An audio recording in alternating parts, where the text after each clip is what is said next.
আসসালামু আলাইকুম বন্ধুরা।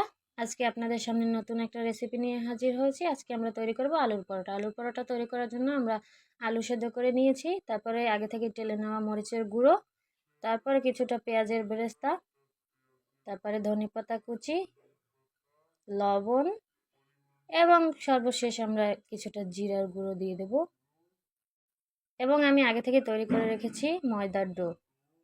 এখন আমরা সব উপকরণগুলো একসাথে মিশিয়ে ভর্তা তৈরি করব একটা।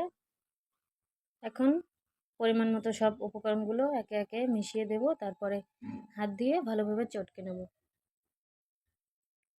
এই ভর্তাটা সুন্দরভাবে হলে আলুর পরোটাটার স্বাদ বেড়ে যাবে। তো এখন আমি চটকে নিচ্ছি ভালোভাবে, হাত দিয়ে করলে এটা খুব ভালো হয়। তৈরি হয়ে গেল আমাদের আলুর পরোটার মশলাটা। তারপরে আমরা ছোট ছোট ডো করে রাখলাম। ডোটা করার পরে ছোট রুটি বেলে তার ভিতরে ভর্তাটা সুন্দরভাবে বসিয়ে দিলাম। এখন সুন্দরভাবে মুখটা আটকে দিতে হবে যাতে ভর্তাটা বের হয়ে না যায়। এরপরে আস্তে আস্তে রুটিটা বেলতে হবে। মনে রাখতে হবে আলুর পরোটাটা সাধারণ পরোটার থেকে একটু মোটা রাখতে হবে যাতে ভর্তাটা বের হয়ে না আসে। তৈরি হয়ে গেল আমাদের আলুর পরোটা।